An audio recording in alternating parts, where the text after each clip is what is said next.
Hey, can we talk about my Pokemon Black and White essay? Yeah, let's do it. I liked it. I thought it was really nice. And I thought, and my biggest, not takeaway, but the thing that I kept waiting for you to say in your essay, Pokemon Black and White are bad games. Right. But you never said that because I don't think that's actually what you believe. I think for me, the part of writing an essay is that you have a thesis and you're trying to prove your thesis. And I think sometimes, especially in the YouTube space, you find that people are like, you find a title and the title is really interesting and maybe the title sounds like a thesis. Yeah. And that's exciting. And you get pulled in and then you find that the whole video is kind of saying everything they wanted to say at best, or at worst, it ends up being like summary. Yeah. So I think for me, what was important with the Pokemon Black and White essay is my thesis, which was, of course, that they are what I call a Reddit game. This is a term that I've invented, and it is something that, you know, as I've become more online and become more as my streaming profile has grown. Something that I have noticed is this kind of like because I'm not only playing Pokemon games, I've also played a lot of Xenoblade, right? Yeah. And something that I have noticed is that sometimes I'm playing a game. The game is right in front of me. I'm experiencing the game, but everybody around me is talking about the game, and I'm like, "What are you talking about? What are you?" It's like we're not even talking about the same thing. And I think Pokemon Black and White was my like first experience of this happening. Yeah. And then when I played Xenoblade Chronicles, I was like, oh, this is happening again. Yeah. And now I have come to understand that I think, especially with content that has been around for a long time, stuff that is really popular and has like a big fan base that has, you go on YouTube, you see the retrospectives, the videos. Yes. Even though these games are 15 years old, you see new content about them like all the time, right? Yeah. And I think that my argument is that the cultural memory, the memory of a game in a fandom starts to warp over time. Sure. And it ends up that the kind of relitigation, the YouTube essayification of these games ends up actually being a more prominent position than the games themselves. Yeah. So you find what I call calcified Pokemon takes, which are these just like opinions that everyone defaults to. Yeah. And I wonder, like, when was the last time somebody actually played the game and experienced this? Totally. I think this is something, I mean, not rebuttaling. I'm just saying, I do think this is just like part of the human experience. I think a lot of people find safety. Games in general obviously has expanded to an entire culture since when were games invented? Video games, like 50 years ago, maybe. I feel like, I mean, this is for myself. I'm sure we all have this. Like the games that we play are we're as emotionally charged in favor of them.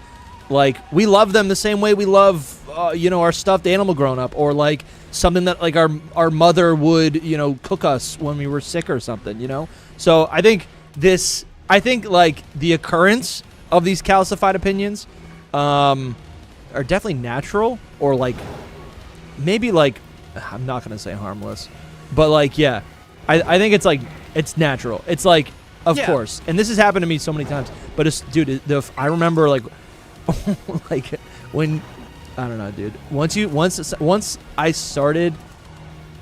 started discussing some of this stuff, I feel like I was able to see under or behind the curtain a little bit. And now it's just like I see it everywhere. The calcified opinions. It's crazy. Yeah, and no one is interested in actually like reassessing the truth, right? Okay. And really quick, I've got a 3-month Prime sub from Real PD Gaming, who says, "Oh man, I hate that you're not on my screen. I liked when we used to do the popping off for the sure. Remember that? That was so fun. How would I do that right now? Could I open up another OBS window? I think I could do that, right? How about you just get a camera, connect it to the Switch, and then I bring you in. Do you have a second? I do, but it's not set up. I don't think it. Well, forget it. I need like a tripod. Don't worry about it. Don't worry about it. Right. But Real PD Gaming said with their 3-month Prime sub, that's happening now with Johto, where it went from being critically acclaimed, being a critically acclaimed, beloved generation to one that the internet despises. I think to primarily push back on the amount of love I get. Yeah, and I think what I think I'm trying to talk about is a little bit different, because I'm not kind of talking about what is I think commonly referred to as the Pokemon cycle, right? Which is just this favor. I'm not talking about the games being in or out of favor. I'm talking about like literally what the games are. Yeah. And that's true. That's true. Yeah, like the game is no longer okay, like the example I use in my essay, which I think is a really good example, is this thing where I had somebody on Blue Sky say, Jake, you're wrong. There are like deep philosophical conversations in Pokemon Black and White. And the example that they pointed me to, they said there is a whole scene where N tells you his philosophy on a Ferris wheel.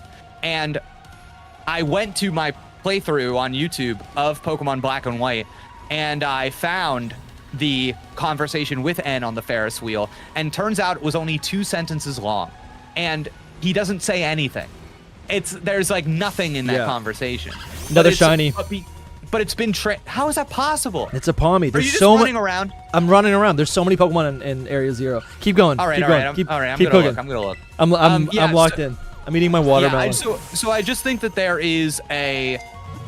there's this thing where over time people get the impression there's something that they want to see in this game, something that they believe is in the game, that they've been told over and over and over is in the game. So they end up being extremely charitable to it, and they end up saying like, oh, I know what this is, so I don't have to read it. I don't have to actually like experience what the game is, because I know that this is the correct opinion I'm supposed to have.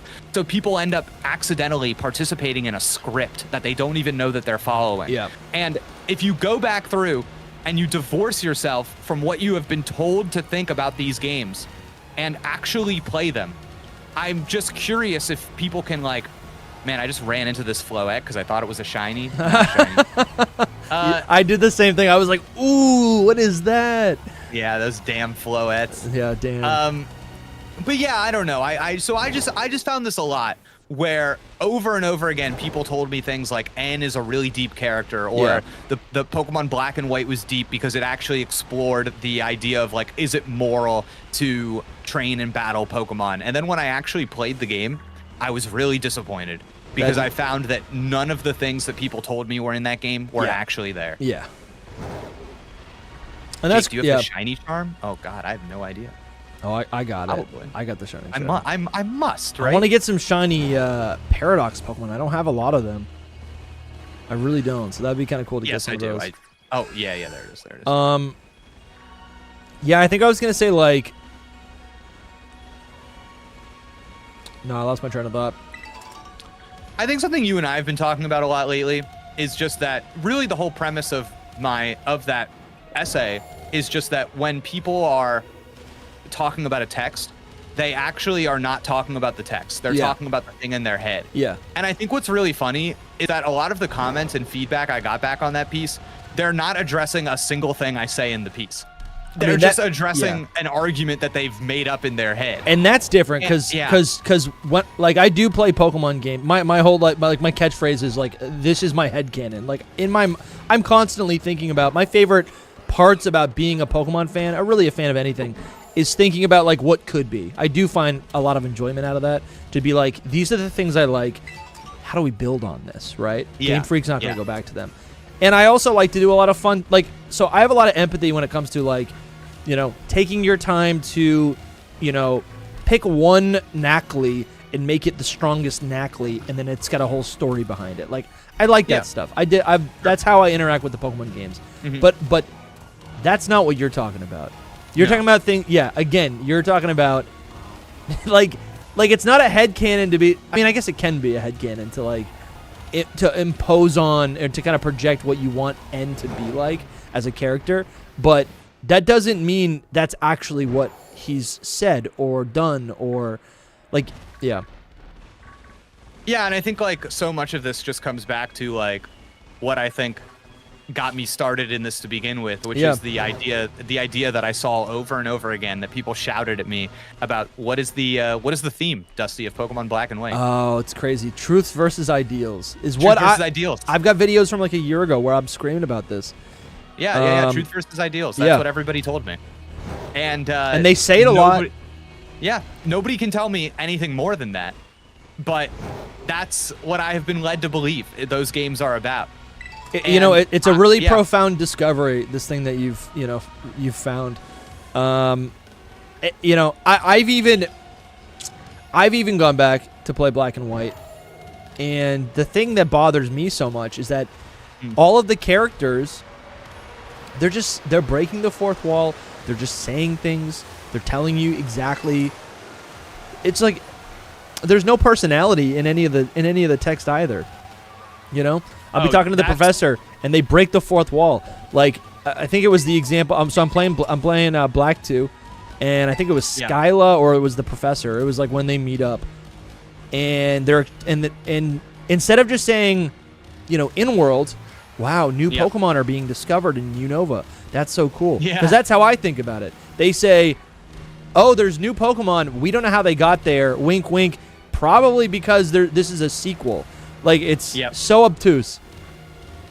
There's, I'm surprised that this does not come up more often because I know people really get on Sun and Moon for the term I always see is hand-holding, right? Yeah. And I feel that I have never had my hand held more than in Pokemon Black and White. Yeah. Because I think that those games are allergic to letting you think for yourselves. Every second they want you to know something. There is no subtext, only text. The Easter egg that everybody loves so much about N's dialogue boxes moving fast. Sharon tells you that is happening the first time you meet N. The first thing Sharon said, you meet N in that town square. Yeah. After the speech from Getsus, and the first thing that Sharon says is, "Man, this guy talks funny," and I'm like, "Shit, you guys just can't leave anything. You gotta." They are so scared of you thinking for yourself. And that's like the whole truth and ideals thing is so funny because like they just beat you over the head with it and then forget to actually have any meaning beneath the words. Oh my god. Yeah, in something else, I feel like a lot of people this is the narrative. And so when Black and White came out, right? They say, I guess the story is now that Pokemon Black and White were like the edgiest games and they were such a departure from the main series. And I feel like people have the rose colored like glasses on when they're saying that to be like, this is kind of how it should be. And then Game Freak kind of recoiled from the negative the negative press that it got or whatever, like their negative reception, and they decided to go super handholdy and Kanto pander. But I feel like I'm starting to look at Black and White and think maybe they did so poorly because there just really is nothing there. I mean, I again, just to clarify, I enjoy Black and White for all my post-game shenanigans. Like, I just want to, like, collect things, and there's, like, all these different biomes. So I enjoy the game for that. It feels like a good, like, Pokemon game when you're just, like, you're going through those, like, gameplay loops you were talking about, right? Yeah. But I wonder if the games didn't sell well because they just, like, really weren't that fun. I have this memory. This is an anecdote. But I do have this memory of, like, my little cousin, who was, I think he's, like, 10 years younger than me. So maybe I was, like, if I was in college, so maybe I'm, like, 19, 20, and he's got to be, like, 9 or 10, let's say. And I went to his house in New York, and I found his old, it wasn't an old, I found his new DS, and I found his save of, like, White 2 or something, and he just abandoned it. And I remember, like, asking him about it, and he was like, no, it's just not that fun. This is like an anecdote, just like, that's one person. That's like a relative. But like, maybe they're just not good games. Does anyone want to investigate that? It's tough because I think like something that happens when you, like on your channel, you have like a Pokemon channel. I think you have to decide like who you're talking to, because if you're talking about like which Pokemon games are the best for like a normal person, that is a like which ones are the best like video games. Yeah. That's a completely different conversation from like, okay, the Pokemon player has already decided that they like this. Yeah. So now with that in mind, it's, you know what I mean? It's because I agree with what you're saying here. I think that Pokemon Black and White are like easier than the other Pokemon games to bounce off of. Yeah. I think that they're uninviting. There is something about Pokemon Black and White assumes that you are interested in it. There being no old Pokemon, only new Pokemon. You know who that is interesting to? People who play Pokemon. Yeah. If you are on the outside, that means nothing to you. Oh, they've just decided to take out all of these other random guys that I don't know. Where's Geodude? Where's Psyduck? For no reason. Yeah. No, you don't even know who Geodude is. Yeah. Somebody has to tell you that there are a bunch of old Pokemon that aren't in this game. The decision only makes sense if you are familiar, if you know that they made that decision. Yeah. Because like, imagine this. Pokemon Black and White are your first Pokemon games. Yeah. And somebody comes up and tells you, hey, they didn't include any old Pokemon in this game. What do you say? You go, oh, I didn't realize. What are you talking about? Yeah. Oh, that's It's meaningless. Wow. You know, that's cool because, yeah, my another anecdote. COVID Okay. era. My childhood friend gets, I think his first Pokemon game, Sword, must have been Sword version. First Pokemon game since X and Y. Yeah. And he's telling me about all the cool new Pokemon that they've added. Beartic. They've added Gigalith. They've added, all these Pokemon that came out in Gen 5. All these Pokemon that came out in Gen 6 and Gen 7, right? Not just the new ones from Gen 8. Because, to him, all the Pokemon are new. If he hadn't seen it prior, they're new. That's cool. Yeah. I want to chase that feeling. That would be cool to just, play a Pokemon game and have, 300 of them be brand new to me. That's awesome. God, I'm like getting depressed at you finding all these shinies. I've been running around forever, and I just There's so many, dude. There's so many Pokemon on my screen right now. I've literally got me too. 6 today. I'm staring at these Freakos. They all look the same to me. Oh God damn it, dude. Oh wait a second, I got something. No, let's go. It happened. Is it the what is it? It's Raichu. Nice, dude. Yeah. That's pretty cool. Yeah, I'll take it. That's fun. Little orange Raichu. That's nice. Not bad. That's fun. I got him between this will only make sense for the people watching my stream, but I've got him between a rock and a hard place. Let me think. Trust me, it's funny. Okay. It's funny. It's funny. They're cracking up right now over here. Hilarious. Right, hysterical. they're cracking up. They're cracking up. So this is good. How was the so let's talk more about the reception of your essay.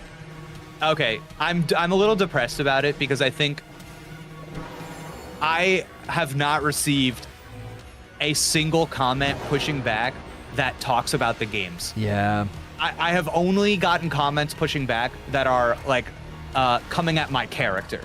Yeah, that's true. Yeah, so a lot of the comments I get back are just well, you shouldn't be looking at the story like this. Obviously, it's not going to be Shakespeare. It's a kid's game, blah, blah, blah. And I'm like, but nothing I said is fake. The YouTube videos I talk about being made in the essay are real. I don't know. Yeah. Yeah, I don't know. A lot of people, I feel like the comments I saw, people were just assuming that you were a Gen 1er or something. And I don't know.